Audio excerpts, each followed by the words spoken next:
Welcome to day 2 of Spa TV. Isn't it amazing? We began with a conference and now we've got our own television channel. How's the hangover going? Did you enjoy the flaming cocktails? You look like you did. On today's episode, we're going to have a chat to Sharon Long and talk about the highlights of yesterday's events. Keep an eye out for us. Let us know how you're getting on.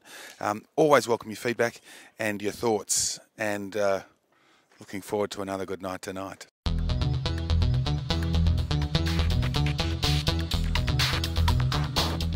Good morning and welcome to the 7th National SPA Conference.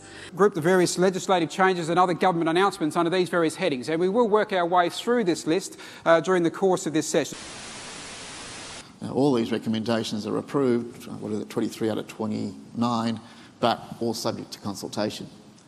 So we'll be going through that consultation process and see what makes good sense, consistent with the policy design. I mean, it was interesting to hear Peter Burgess this morning saying that, some of these proposals that were mooted in Cooper and agreed to by government make good sense, so we'll be building on those. I canvassed a few ideas in my mind and realised that probably the opportunity that we've got with this topic right now is to recognise that superannuation and the SMSF industry is probably on a bit of a cusp of a turning point. For all of the time that I've been working in this industry, it's pretty much been predominantly about accumulating benefits for our clients and SMSF members. And we're now at the point of time where those members are starting to get a bit older, and a lot of them, being this big, enormous number of baby boomers are starting to retire. And now we need to focus a little bit more on that ageing demographic and members who are moving into the pension phase. Yes, the fight does go on. The fight for the excess contributions tax is still there and alive. SPA is a very strong supporter of that, plus a number of other professional bodies. We are hoping soon to have some news for you, but the fight does go on.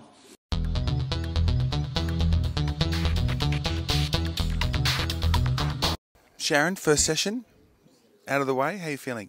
Oh, very pleased. I mean, to have 1,144 delegates and to have had such a great start. Peter Burgess's session was excellent.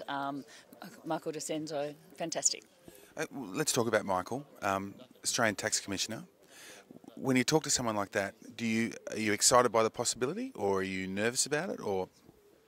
I think the ATO have always had, and Michael in particular, have always had a joint attitude. You know, we're all here working in the same industry. The more we do jointly, the better the outcome is going to be. So I wouldn't say talking to him is daunting, but, you know, the agenda is very large at the moment with the recommendations coming out of the Cooper review. Right, so any surprises from that session?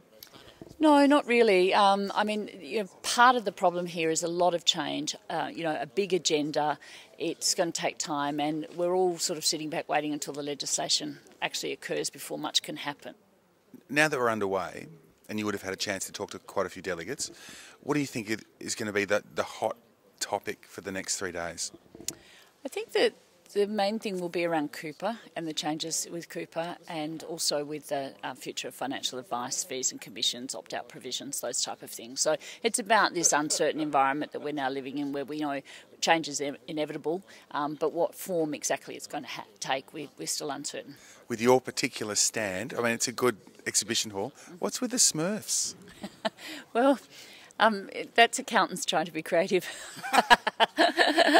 And my team of people came up with this idea that self-managed super funds are often called Smurfs. Hence the connection, spelled differently, but often called Smurfs. And so, I mean, my team are fantastic. I have a great team of people that have been with me a very, very long time, and I try and give them some autonomy to come up with their own ideas about this, and that's what they've done this year. It's the room feels nice. I mean, everyone feels like they're obviously here for information, but they want to have a laugh and want to have a good time. I think that's right. I think this is a great venue. And a previous conference that we held here 2 years ago was very successful as well.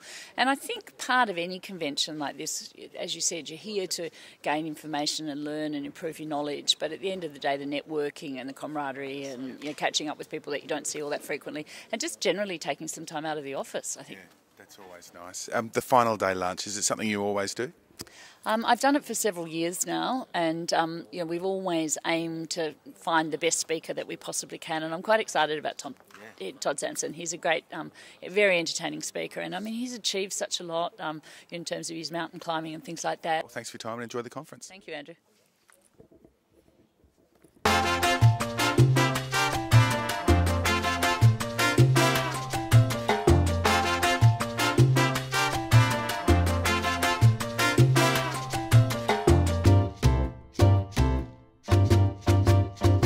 So Warwick from Fitzpatrick's in the middle of the flaming party.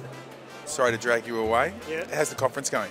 It's great. It's what it does do is actually validate what you actually know already, which is great. It is comforting not to come along to these things and actually get too much knowledge out of it because you're probably in the wrong industry. So Aaron, this would be a perfect place for someone like you who's from the Self-Managed Super Fund Academy. Yeah, absolutely. I mean, it's a great opportunity to be able to, network with people, hear a lot of what's going on in the industry regarding, the different perspectives from the legal industry, your favourite actuaries. Is this your first conference? Fifth. Okay. How do you reckon it's changed since, whatever it is, 2005? It's got bigger, Yeah. It's double the size of what it was. I think it's still very much true to what it was originally. It brought together the best of the best within the industry. Yeah. Fran, let's just stick with Fran. Okay. It was huge of you to come out for the conference, amongst other things. Is there anything that you've seen that's surprised you or that's made you excited about our funds? The size and the positive comments I've had from the participants here. So not only the number of people, but also the positive comments. It seems like a lot of the advisors that you're working with are doing fee-based advice, which is real good to see. Joe from SMSF Outsourced Solutions. How are you finding the conference? Yeah, fantastic. Lots of fun. You're an auditor. I am. See that people say, "Why are you doing actuary jokes? You should be doing auditor jokes." Yeah, I'm here to break the stereotype. That's for sure. Yeah, Patricia from Russell Investments. You were heavily involved in the press conference at the beginning. I think there was 30 odd articles. Was it what you thought it was going to be? Were you happy with the results? Oh, I couldn't be more than delighted with the results, to be honest with you. Journalists can be your greatest critics in many ways, but you know what? They have been so supportive of some of the comments that came from there and the research that we found. And many of them have actually complimented us and said, this is some really good stuff that is now a baseline in the industry. And that's a great compliment. So did you, when you were looking at the research, you've got it, you've collated it, did you think the journos are going to smash us or they're going to be on side? I mean, because results are results. Yeah. You can skew them, obviously, but... Well, you've always got to present, the data in a very, very honest way. So we got some information at two levels. Number one, it confirmed very much the robustness and validity of the data already in the market, from many other sources. But the second level of information that we got was some real insights, from trustees and advisors on the psychology, behind the investing in SMSFs. And a lot of that will come out in our presentation tomorrow. Okay. And that's a real insight that hasn't actually come to market previously. How are you enjoying the Colonial First State Party tonight? It's always great fun to network in the industry. I think we're in the best industry in the world, to be honest with you. It's like being part of a huge family. There's great friends here. There's great opportunity to meet new people across so many different dimensions. It's not just from an advice point of view, but accounting, audit, technical people. It's such a great variety. You can only learn something every single day. Colin, publishing guru. Hi, I wish I could say Come guru, on. but yeah, okay, Come guru. on. Yeah, sure. Love to be a guru. How many magazine titles have you got? We have two in print, Investment Magazine in Australia, and its sister electronic publication, INT News. Yep. We then have Professional Planner, which is for this market, and its online publication, professionalplanner.com.au. And we have a publication which is now the world's biggest, I'm pleased to say, for sovereign funds and pension funds, called top1000funds.com, and a bunch of conferences as well. World's biggest magazine. The world's biggest publication, media, it's for fine. sovereign funds and pension funds. Yes, day one was a beauty. Looking forward to tomorrow, but before we can have tomorrow, the premium casino night tonight. This is where you get to do what you normally do. Bet with other people's money. No, I know that's not what you do, but you will tonight. Have a good one.